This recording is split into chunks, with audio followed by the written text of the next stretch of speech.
Okay. With that, let me ask, and then later if I call your name as a representative of our labor units, please just let me know because you've already spoken.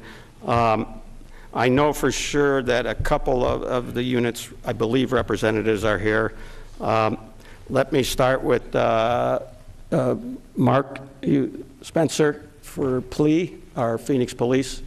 I'd ask you, again, acknowledging there's lots and lots of people and lots of time, if for our labor representative units, allot 2 minutes. I know that sounds short, but we'll have, and I think we've received a lot of discussion, and then for the public, a minute. I will try to wrap you up. I'm not going to cut you off, and if, especially since you have a gun, not in here, that if,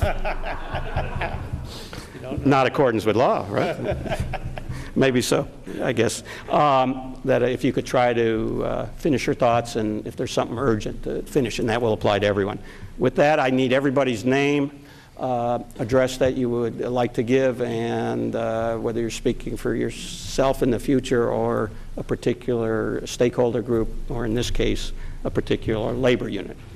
Thank you. Mr. Spencer. My name is Mark Spencer. I have the wonderful privilege of representing over 2,500 rank and file Phoenix police officers. You know, around 10 o'clock this morning, most of us in the room were deciding where to have lunch. But my unit members at 28th Street and Baseline were deciding whether to utilize lethal force. And indeed, at around 10 o'clock this morning, your Phoenix police officers engaged in a gun battle, and they exercised lethal force. Subject that was armed and was clearly a threat to the community, and cops indeed resulted in a police shooting. That's how their morning started. Cuts to police and fire are inconsistent. They're inconsistent with common sense. They're inconsistent with the citizens' priorities. They're inconsistent with the council commitments. Police and fire have demonstrated to their community through their lives and the risk they take. And I'm asking, and PLEA would hope that the council today would demonstrate their commitment to the community by not aggravating the current staffing crisis in police and fire. Along with public accountability, reasonable, aggressive, sufficient, and limited funding for public safety is called for. The 2% food tax that you're calling for today does not meet the needs of the current crisis and staffing crisis in public safety. I'm asking you to reconsider. I think we have wonderful partners in the community, as Councilman Simplot said, that have phenomenal ideas, and I would suggest that you defer to these ideas. There's wisdom in the council of many. Thank you for your time and your commitment to law enforcement. Thank you. Mr. Spencer, if you could, we have the opportunity, if we so choose. Again, is it my understanding, based on at least one or more conversations that you've had, that you support or would want for public safety, or I don't know whom, a larger food tax increase, or you're opposing? I know, but I get to make the rules. You know, I don't have a gun, but I get to write the rules right now. Do you have a position on that, supportive or not, of increase in the food tax, and whether that's enough or not enough, or too much? I think our position is reflective of what Mr. Barnes will share with you today, or Mr. Fine, and that would be a 2-year limited food tax at 4%. 2-year limited food tax, 4% for each year, and clearly those funds need to be directed at public safety.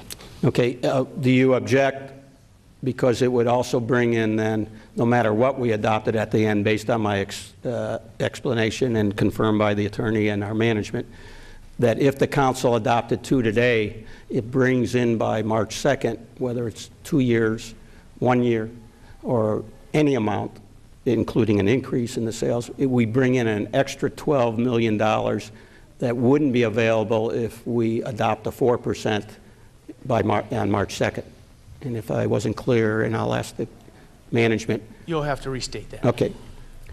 If the council was to pass a 2% today, and by the end of the process didn't repeal that action, which would be March 2nd, then that 2%, if that was all we did, would bring in an extra $12.5 million to the city that could be used for all police or all public safety, not to lay off people, or however the council ultimately decides.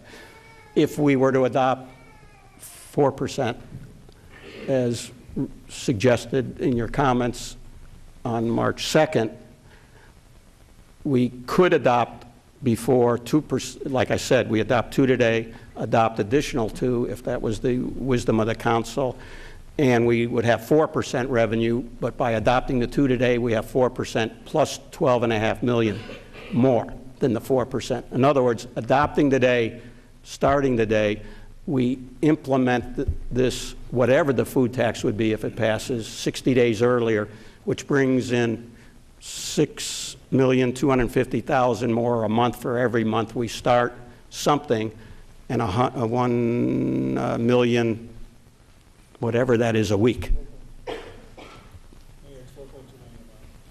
I thought we got to 12 million. 3 months. Oh, 3, I'm sorry. So it's 4.2 million a month or $1 million a week. I guess what, Mr. Mayor and Council, what I would ask the Council to consider is wisdom in the phrase, too little, too late. I think what we saw in a war we just recently engaged in, there was a policy or philosophy that says surge. It was a surge. They had a crisis, and when you surge, you alleviate the crisis. Right. It's short term, it's limited, it cost people, and it's uncomfortable, but it brought stability to an unstable environment.